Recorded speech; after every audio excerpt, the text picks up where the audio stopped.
سلام علیکم و رحمت الله و برکات دوستان عزیزان و بینندگان گرامی.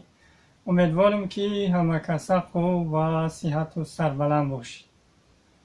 پیش از آنه که من صحبت شروع کنم به تمام دهقانان کشاورزان یک توصیه میدهم که بیشتر شما از چای کبود استفاده کنید، چون که امروز شما در یک روزای سخت قرار دارید و با تمام شما همچون یک برادر کوچک توصیه میدیم.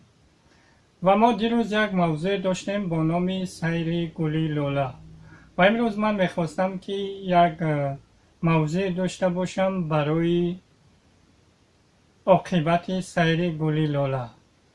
همه ما و شما طول یک چند روز شد که دیدیم رحمانوف چکار کرد، سیر گلی لاله کرد و پیش یعنی ترقیات خود را یعنی کارای کدگی فرزندش و خودش را به مردم نمایش داد و همه ما و شما میدونیم که این نیمه دوشنبه را چکار کرده است، باغ راه کرده است و چه گفتنیم به رحمانوف که دیگه این ساختکاریات بس که با مردم دیگه به چشم مردم دیگه خوگ نشد.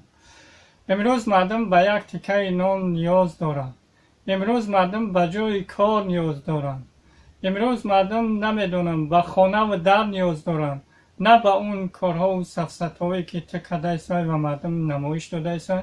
مردم به اون کاریت نیاز ندارن.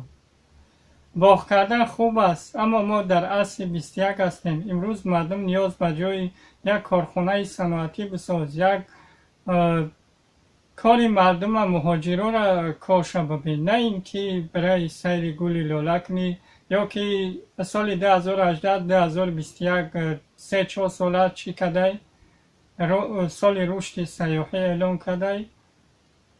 سال گذشته دیدم که یتیم و سیاح ها را نیمشه قتل کرد و با میخواهی که نیمگش کرونا ویروس در این روزا قتل کنه و من مطمئن هستم که دیگه یگان سیاح به تاجیکستان نمیآید.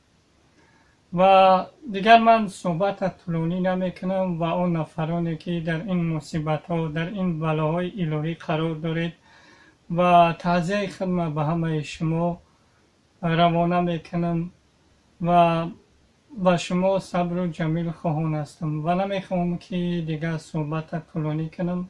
باقی در امان خدا باشید. سلام علیکم و رحمت الله و برکات.